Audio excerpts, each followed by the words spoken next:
El pelo es una estructura queratinosa que se desarrolla como consecuencia de unas pequeñas células germinativas o células madre que las generan.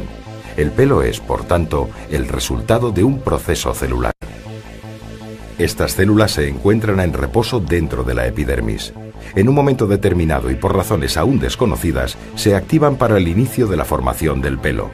Es entonces cuando la epidermis se engrosa y las células madre comienzan a migrar hacia la dermis.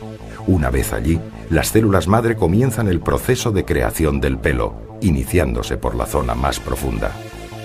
El bulbo está unido como un corchete a la papila dérmica.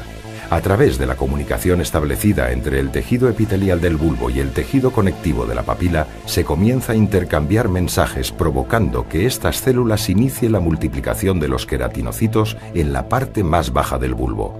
El pelo es, por lo tanto, la consecuencia de una multiplicación celular llamada mitosis. La presión hacia arriba de estos queratinocitos es lo que obliga al tallo piloso a subir hasta la superficie. El pelo tiene la tasa más alta de multiplicación celular del cuerpo humano. Esto explica su increíble velocidad de crecimiento de casi 1 centímetro en pocos días. Esta fase de crecimiento puede durar desde unos pocos meses hasta los 10 años y se llama anágena. En un momento determinado se frena la producción de queratinocitos y el pelo entra en una fase llamada catágena, que puede durar entre 1 a 3 semanas. El volumen del bulbo disminuye y se separa de la papila, comenzando a ascender a la superficie de la epidermis. Esta separación significa la muerte del pelo.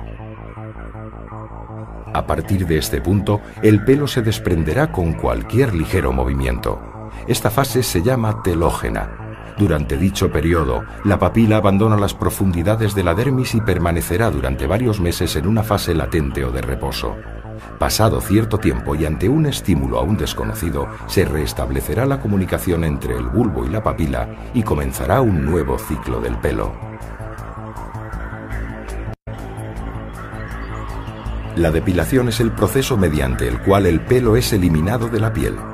Tal y como acabamos de ver, las células germinativas son las únicas responsables de la aparición y el crecimiento del pelo, por lo que si en la depilación estas células son destruidas, el pelo nunca más volverá a crecer. Hablamos entonces de depilación permanente o definitiva. Por el contrario, si solo se elimina el pelo y las células permanecen inalteradas, el folículo piloso crecerá de nuevo, como consecuencia de que estas células, pasado un tiempo, volverán a generar queratina y vello. Estaríamos hablando entonces de depilación temporal. Veamos algunos casos de depilación temporal.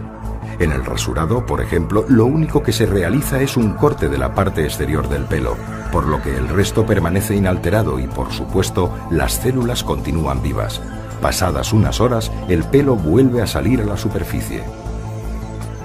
En el caso de la depilación con cera o pinzas, el pelo es arrancado íntegramente, pero las células germinativas ni se alteran ni son afectadas, por lo que siguen produciendo queratina.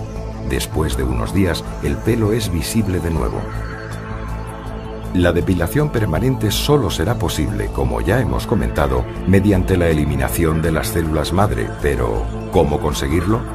La única manera científicamente probada hasta ahora es a través del calentamiento del pelo, que actúa de conductor térmico por encima de los 60 grados, temperatura que hace que se degeneren las células germinativas que están en contacto con la base del pelo. La cuestión radica en cómo calentar el pelo, durante cuánto tiempo y a qué temperatura. ¿Cómo calentar el pelo? El pelo se puede calentar gracias a una sustancia propia llamada melanina, un pigmento que hace en función de su mayor o menor cantidad que el pelo sea más o menos oscuro o moreno. Pues bien, la melanina, además de otorgar el color al pelo, se caracteriza porque es capaz de absorber un determinado tipo de luz y transformarla en calor. Si la melanina se calienta, el pelo se calienta. Este pigmento no aumenta su temperatura con cualquier luz. Solo lo hace con luz roja pura o, lo que es lo mismo, con un láser de diodo. Es importante distinguir entre luces pulsadas y láseres. Las luces pulsadas son de diferentes colores y todos ellos juntos. En este caso, la melanina solo absorbería la parte roja, por lo que el pelo se calentaría muy poco. Los láseres, por el contrario, emiten un único color. El láser de diodo es el que genera la luz roja pura, y por ello la melanina absorbe toda la luz y el pelo se calienta correctamente.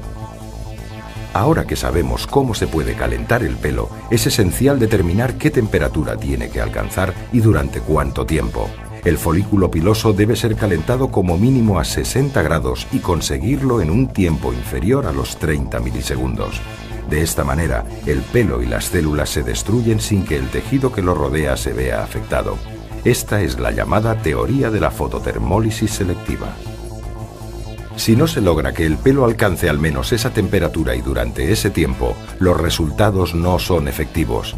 Por eso, solo los equipos con potencia y que disponen de unos parámetros muy determinados son los que lo consiguen. La energía necesaria para este proceso es muy alta y por ello se precisa necesariamente de un sistema de frío que proteja la piel.